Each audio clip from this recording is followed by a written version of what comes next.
Yes, these ones are going up in value. Oh yeah. How many miles it's got on? I put 16,000 miles Yes. on, so I sold it for $500,000. But if this one has low miles, the ones with 4,000 or less, Yes. they're going like a 750. Up to $1 million, right? Some of them are reaching that point. What did you brought in today? A 1968. Do you own any other cars besides that? How many do you own? 11. And what are they? What Lamborghinis, Ferraris? What else do you own? Lamborghini, that's sacrilegious. What am I even talking about with the Ferrari outfit? I have a couple of Ferraris, Bentley, and Jags, and Cobras. What is the year, make, and model that you brought in today to Cars and I Coffee? didn't bring anything here. Do you have any supercars for yourself? I have an AMG E63. That's an amazing car. So what do you do for a living? 640. That's Daniel Mack's job. Yeah, but you know what? Yes, I know I'm wearing a jacket. It's a bit chilly today here in Southern California, and it's cloudy and it's cold out here. But that's not gonna stop us. We have a lot of amazing cars parked already, and the event hasn't officially started yet. It starts in around 20 minutes, so I'm sure this whole parking lot is gonna be full of supercars soon. So let's just keep waiting a little bit more. We're patiently waiting. I want the supercars to start coming in, and I'm gonna be asking these supercar owners what they do for a living and how they can afford their supercars and how you can afford one in 2025. Oh, you had one like this? Mine was red. Oh, nice. Yes, these ones are going up in value. Oh yeah. How many miles it's got on? I put 16,000 miles Yes. on, so I sold it for $500,000. But if this one has low miles, the ones with 4,000 or less, Yes. they're going like for 750. Okay, that's up to $1 million, right? Some of them are reaching that point yet? Or not yet? Convertible, not the. The Aperta. Yes. The Aperta. So what did you drive? What did you brought here today? I can tell by the outfits. I'm gonna take a wild guess. A Ferrari. Yes. What did you brought in today? A 1968 Mercedes 280 SL. Okay, that's amazing. Do you own any other cars besides that? How many do you own? 11. 11. And what are they? What Lamborghinis, Ferraris? What else do you own? Lamborghini, that's sacrilegious. Lamborghini's made by Yeah. What am I even talking about with the Ferrari outfit? I right? have a couple of Ferraris and Bentley and Jags and Cobras. And That's amazing.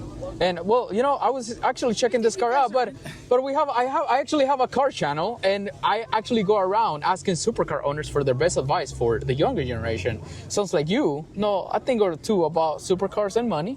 So I'm gonna ask you a couple of questions here. So where's this gonna go? it's gonna go on YouTube, and younger people usually go and watch my channel between the age of 18 and 25 Okay. because they want to be able to afford supercars, Okay. but they perhaps live in a place with no connections or resources. Okay, So, ask away. in your opinion, what is the best place where younger people can invest their money in 2025? The stock market, okay, without question, especially right now, being that the stock market is down. Okay. But what young people need to know, and I'm going to tell you two things. Okay. And this will make them wealthy if they follow the advice. Okay. Number one, never, ever give up. Number two, buy a book entitled Think and Grow Rich by Napoleon Hill. Should also buy a book called The Richest Man in Babylon. But if you read those two books, Okay. Think and Grow Rich is about control of the subconscious mind. Okay. You see, what the mind of man can conceive, think about, what the mind of man can conceive, he can achieve, okay? So that's what they got to do. But stock market, you start right now. 10% of every dollar someone earns, I don't care if they're earning $200 a week, Yes. 10% goes into an investment account. You never touch it. But determination, persistence, that'll overcome any obstacle. So you own 11 cars. Yeah. In your car collection, which car is the most expensive one that you currently own? I guess my Bentley would be the most expensive right now because Okay. it's brand new and I just got it. I have do you know what a 16M Scuderia is? Yes, absolutely. Okay, Yes. so I have one of those. That's worth in the 300. And I have a stick shift 360. Modena. Modena, yes, Modena, exactly. yes. That's gone up a lot. I mean, it's worth around, 170, 200 now. Yes. I have a 911 GTS. Oh, beautiful. That's worth a Targa. That's worth a decent. Oh my God, the Targa is such a beautiful car. I know, it is. Yes, the way the convertible rolls, it's just a piece of art on wheels. You have great taste in you. cars. Thank So are you naturally a car enthusiast? I've been You a car enthusiast since my father took me to the auto show In 1961, I was 8 years old. Even before that, I was playing with cars. I've always loved cars. Yes. Yeah. So do you come from a lot of money, or how are you able to afford all of these supercars? Work smart, work hard. No, 1990, I was so broke, I was eating people's chocolate chip cookies for dinner. In 1987, I decided, and I was 34 years old then, I was broke, I mean really broke. I decided to fulfill a dream that I had always put off because my ego was in the way, and I decided to go into Wall Street. But I don't have a college degree, so it was very difficult to get the job. Yes. But I became a financial advisor, and hard work and determination, and persistence and belief that I could do it. Now I'm 38 years into it, and I've done okay. So a lot of people watching at home right now, they have the same belief, the same dream of, yes, I want to make it big in life, and I'm going to go to Wall Street, and I'm going to make it, and everything's going to be perfect, and I'm going to make a ton of money, right? But sometimes they start going through a lot of obstacles, and they start to give up. So how important is that, to keep consistent? What do you think helped you stay consistently and not give up? Was it your mindset, family? The problem is most people, and this is the sad part about it, because you got to believe it, you have to conceive it, and then you could achieve it. Ask anybody, do you want to be rich? And they, of course, say yes. Yes. But they really don't believe in their heart that they can do it, all right? Obstacles are just points to be handled. You just got to figure it out. I'm going to go through the mountain. I'm going to go around the mountain. I'm going to go over the mountain. You can't give up. I cannot tell you how many times in my life I got broke. I wound up with a drug problem, all sorts of things. I watched my fiance die in front of me when I was young, and I didn't give up. So you got to fight. Persistence. But you have to be able to, look who's here. Michael, how you doing? I'm so bad. I know you, and I can't think of It's where. Kenny Lombino. This is Michael Allen. Hello, sir. Pleasure to meet you. How are you? I'm doing an interview. Can I see you in a Yeah. minute? It sounds like you have a Ferrari, sir. I might interview next if you're around. So anyway, Yes. that's what young people have to do. They have to believe in their heart that they can do it. They have to see it in their mind. Now, as far as supercars go, everything I own, including my house, all started with a model. I bought a model of the car. Yes. Multiples. And I put one in my bedroom and one at my desk, and I would just focus. I've never heard of someone saying something like what you just told me, that you watch your fiance, pass away. That must have been hard. And, that would have put a lot of people down. Would you say that is the biggest obstacle, or, have you reached even, harder situations than that? I did. And I would have thought that would have been the hardest. Yes, okay. But the year after that, I went through a suicidal depression. This is in 1984. If you've ever been through one, and if you haven't, I hope you never do. But when a person sadly gets into that frame of mind, they're convinced it will never change. And that's why they want to kill themselves. So you got to work these things through. Like this happened when I was 32. Yeah. So I had to sit there and visualize, could my life really be this horrible, this bad?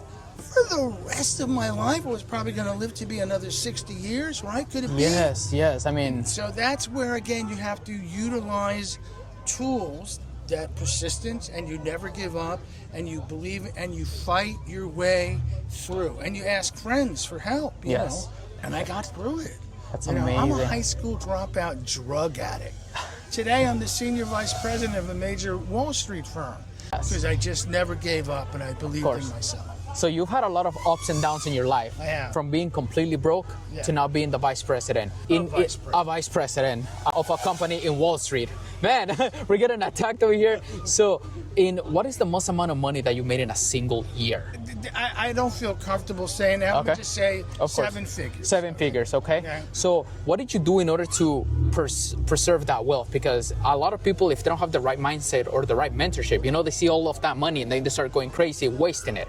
So what is the number one thing that once someone starts making that kind of money, what should they do? Ask for financial advisors, invest it? Okay. Well, the first thing they should do is, regardless of how much money they make, a minimum of 10% of it goes into an investment account that's never to be touched other than to buy more investments. You just don't touch it, okay? So if they follow what I had said earlier and buy that book, The Richest Man in Babylon, they'll learn the 7 principles of gold, which today could relate to the 7 principles of financial management. That's what you do. Listen, I've spent a gazillion dollars on toys and houses and cars, but it was always money. You know, it's that saying. I hate the saying, "Money doesn't buy happiness," but it's true. It doesn't. Okay, it doesn't fix anything, but it's fun to have it. You know, but the only difference between a poor person who's depressed and a rich person who's depressed is the rich person just has more rooms to walk around in and be depressed. Right? Yes. So you have to focus on doing the right thing. So you save money, you invest the money, you don't spend it frivolously. Yes. I got a lot of friends who have no car collections and they don't have a house as big as mine, and they got more millions. This is a guy you should interview. Michael, come over here. Already. Oh, he did? Yeah. Okay. Next one. This man's amazing. He's the CEO of a public company with like 5 Ferraris. One last question that I can ask you, and then I'll let you enjoy the car show. Since you've had a lot of ups and downs in your life, if you lost everything today, what is the first thing that you would do to rebuild it? Get on my knees and thank God that I'm still alive, okay? And go get a job. Like I said, I'm in Wall Street, but everything in this society we live in is really based on sales. I'm a salesperson. If I lost everything today, again, I would thank God that I'm still alive. I would ask for direction, and I would just go get the first job, sales job I could, and just work my ass off. It is kind of a secret, but if you help enough people get what they want, then you wind up getting what you want. So I never think about money. I think about how can I make your life better, and in my business, is by making you money. Conversely, I get taken care of because that's what I do. That's amazing.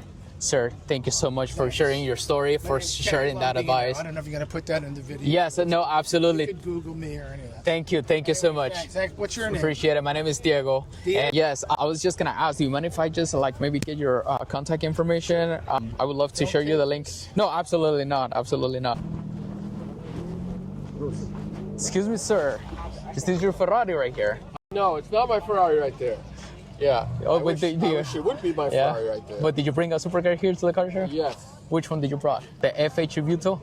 No. The 488? 488. The 488? That's amazing. Hey, my name is Diego and I have a car channel where I interview supercar owners. I've seen you before. Oh, that's amazing. Yeah. So interview this guy here. Who can I talk to? Yeah. Show me. Oh, I already talked to them, I think, already. Talked to him? Yes. Here, let me just ask you a couple of questions, real quick. Just a couple of questions. So, what is the year, make, and model that you brought in today to Cars and Coffee? I actually rode with them. Okay. So I didn't bring anything here. Okay. Yeah. So you were passenger. What's that? You were passenger. Yeah, passenger. Yeah. That's the best way to go. Because Absolutely. have somebody else drive it, have somebody else pay for it. Absolutely. And, you get the thrill of the experience. Yeah. And do you have any supercars for yourself? Not a Ferrari. I have an AMG E63. That's an amazing car. Yeah. So what do you do for a living? 640. That's Daniel Mack's job. Yeah, but you know what? I'm retired. The important part is that I like to go beyond that because I like to. The majority of the people that watch my channel are between 18 to 25 years old, and besides just asking what they do for a living, I want to get them the insight of how they can start in businesses like that. So, what is the businesses do you do? I retired from 40 years in the insurance business. Okay. Yeah. Is that a profitable business still in 2025? Yeah, it is. You know, it's really good for individuals to start out. Mm-hmm. Ultimately, they can own their own agency. Mm-hmm. Ultimately, they can get into a very broad area as far as commercial, as far as life insurance, as far as auto, home, etc. Mm-hmm. Insurance is something that you're required to have. If you own a car, you have to have insurance. Mm-hmm. If you buy a house, you have to have insurance. Is that what you're specialized in car insurance? Yeah, car, home, life, everything, commercial, you name it. You recommend for a 20-year-old watching today's video to invest into that industry right now? Is it still something that a lot of people can get into? If you're an entrepreneur, you can start off by basically getting your insurance licenses, right? You have to have a license to be able to practice insurance in any state that you go to. And do you need a college degree to start in that industry? You do not need a college degree. Okay. Yeah, but you need drive.